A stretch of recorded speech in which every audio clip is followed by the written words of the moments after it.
So like the history you've given us, that's from a perspective of Thom or just like generally?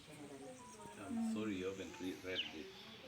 This has been done by so many researchers, and you know the researchers will dig down into your life right from birth. Both ways. Right from birth, you know. So for one to research on one's life or to write a biography, it starts even from the day he was born.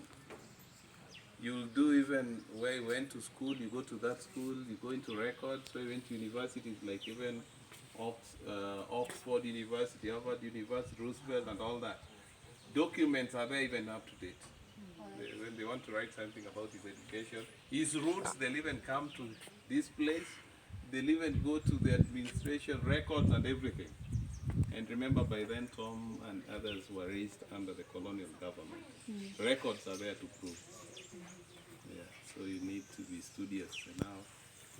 If you have an interest in history, you have to read and read. And you appear in this is my job as well. So kazi important kuifanya. Sasa lazima kuexplain inakaa kufanya history na umelearn history. Yes. So here is another history.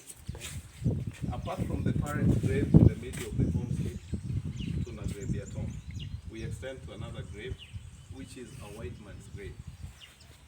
Nilisema Thom had very strong leanings, meaning he had a large connection. So out of his connections, most of his dreams were realized. Like remember, Thom initiated a grand project iliyoitwa African American Students Foundation, like the airlift now. So within the airlift, even in trade union, Thom had done so much for the people in the in Kenya and beyond. So huyu alikuwa rafiki yake Thom, William X. Scheinman. Scheinman was among their friends like Martin Luther King, Malcolm X. He was German. He was German, but in the US he could be a citizen from any origin. Yeah. So William, at the time he died, he held an American citizenship. Originally German, natural causes. So among Thom's friends was William. William was a man who had surprised the whole world by writing a will to the effect that in death his remains be cremated, and as a very close friend of Thom, part of the ashes be flown from the US and buried close to Thom as his friend. Good. And now William would call himself son of Marcella because Thom's mother was Marcella. He had worked so hard in the trade union movement and later the airlift. Actually, he was the chairman of the African American Student Foundation. So he lived 30 years after Thom up to 99. He was a frequent visitor of the family, organizing a lot of events. Here are the ashes in a small encasement. His family still counts, the sons and daughters. It was always a very low-key memorial. That's our family graveyard. Those brothers, sisters who used to be buried in the family graveyard ni hapo. Kuna wengine wamezikwa makwao. So Thom and the family. We have already 1, 2, 3, 4. Kuna wengine kama mimi hapo kando tutaendelea tu hivyo mpaka. So Thom alikuwa na familia yake. I've talked of Pamela Mboya, my wife. So Pamela aliishi huko sometime.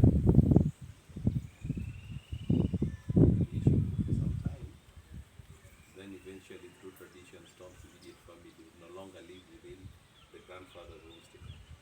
So they were moved to Lambu Valley. Simpitia kwa geti yake tu kutoka Mama. Hapo hata huyu atamuonesha. Hapo ndio sasa Pamela moved to in 1999, established a home traditionally.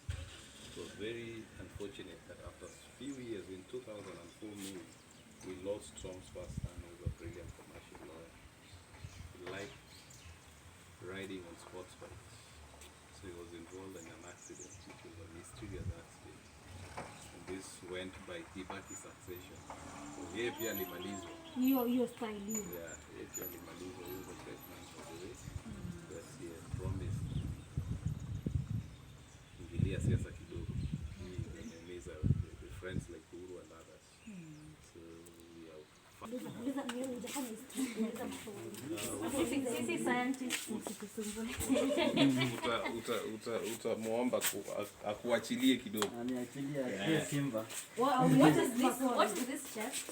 Chest tunakuja tukiondoka. All right. So I talked of this having an invention of a coffin shape. Na nini? Na kamsalaba, yeah? Some of the sponge. By the way, what we have is this a small fraction. Tumekuwa tukifanya an innovation na expansion. So,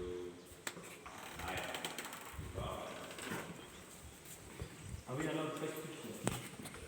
what is session ya photo itakuja. Kishamaliza. So allow me to use this. So Thom is here. This is Thom. In short form, it's Thom. And confirmation model is Joseph. This is a Luo name. Joseph is a good name. No, Mboya. Because he was born in Mboya. Okamba has a meaning for Mboya, meaning prayer. Mboya, yeah, true prayer. We have these two from the Kamba community. Kambas are the best in wood carving. So these are things that were given to Thom as Thom who visited the Kamba community. The silver wooden stool has 4 legs here, but the Luo one has 3 legs. So this was when Thom was installed as a silver head. The starkest reminder of Thom's assassination ni ile briefcase alikuwa nayo mkononi ndio hii hapa. Mtaona some faint traces of blood stains on it. Pia tunamuona Thom katika ile first cabinet when he was the first Kenyan Minister for Justice and Constitutional Affairs. These are just artifacts. Today nimepitia bridge ya Mbita, ama Rusinga Bridge. Inaitwa Mbita Bridge. But by that time Thom died, his own had brought in that chain ferry that would cross people into and outside. So Simona, when the body arrived in Mbita, one of the huts. Yeah. I talked of Thom being a staunch Catholic faithful. At St. Peter Clover's Race Course Road in Nairobi, Thom was wedded by Pope John the 23rd. Afterwards, his honeymoon ilikuwa in Israel. And the honeymoon, was paid for by the then Prime Minister of Israel, Golda Meir. It was a lady. So pia tuna vitabu kama kile mtasign, but this is a donation that was done by former American ambassador to Kenya, Michael Ranam. It was in 2007. He wrote this, but also paid for renovations of that year. Our sitting, our leaders, these were given from the coastal region. At the same time, Thom would be installed as an elder by different communities like Kamba, Kalenjin. This is meant for the Kuria. That on the 3rd of October 1966, he would become the honorary citizen, Kansas. Alikuwa na citizenship mpaka mjuu. Tracing the path of the Luos from Sudan. No? For Sudanese, Mjaluo alikuwa hivi. Thom was the very first black patron of the Mount Kenya Safari Club in Nanyuki. Imeandikwa kwa hiyo. By that time, just walking into Mount Kenya Safari Club, you have to be white, not black. So, a special gift from Korea, but the Queen of England herself chose to buy Thom a gift from Korea. This came from Australia, India. So when you have the cannon balls, you play that game called bowling on the street. Then it was made and held in Guinea, Conakry, West Africa. Kimila yao ni hiyo. Rapar mar Boluo, Thom Mboya Boluo Mawiyo. Just in remembrance of Waluos and Thom Mboya, whom we shall never forget. Thom had a stint at Oxford University in 1955-56. He was given that emblem of the university as an award. He took dancing as a hobby. We have a dancing cap which was presented by the Nairobi Dance Committee. Walikuwa na bendi katika first cabinet na kina Jojo. Charles Jojo. Yeah, Jojo and Ishuru and others. Sasa ndio the dancing cap from the Nairobi Dance Committee. He attended a launching for spacecraft in California.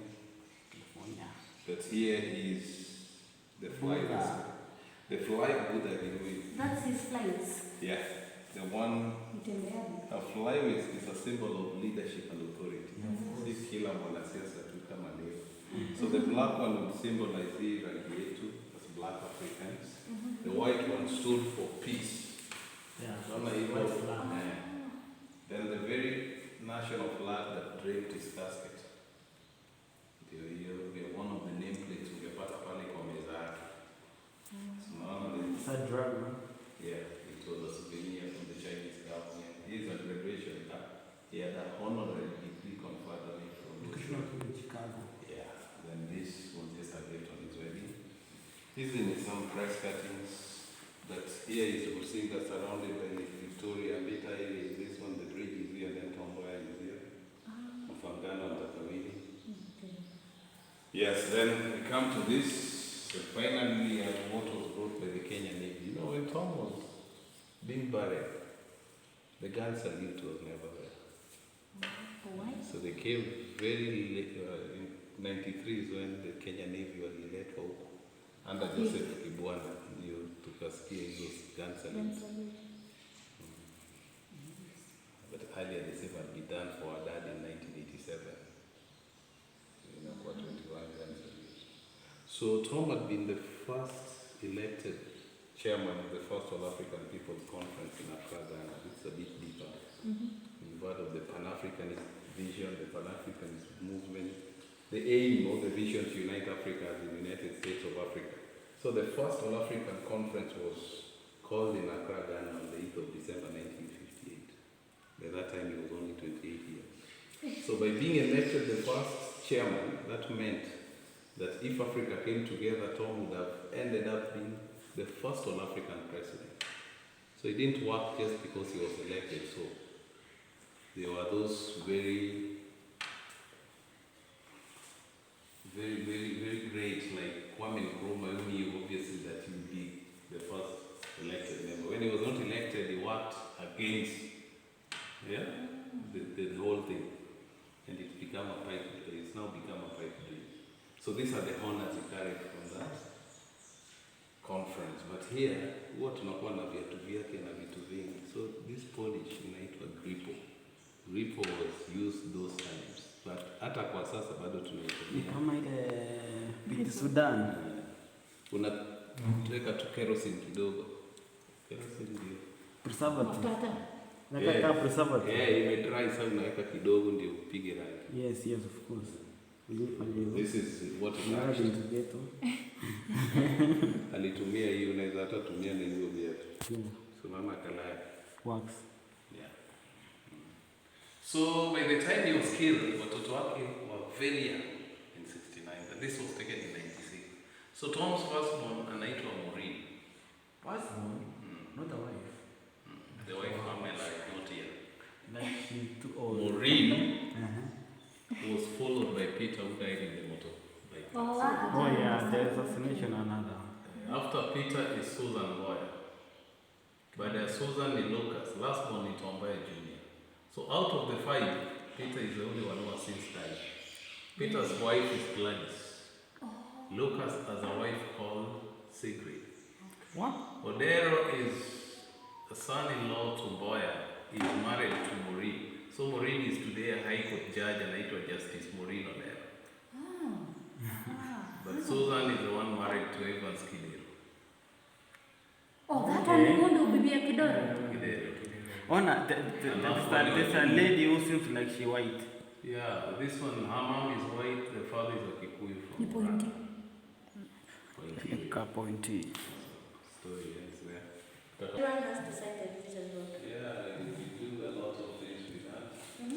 In terms of reports, in terms of...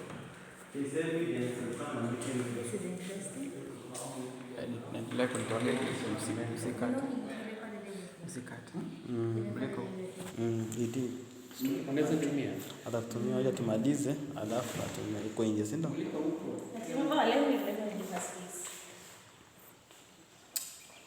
Seems like yesterday, right? Hiyo story unja ameishika. Alikuwa ameomoka. Baada alikuwa ameomoka au msee. Hata alikuwa shaomoka kama mwanamke wa nyumbani basi. Ni ukweli.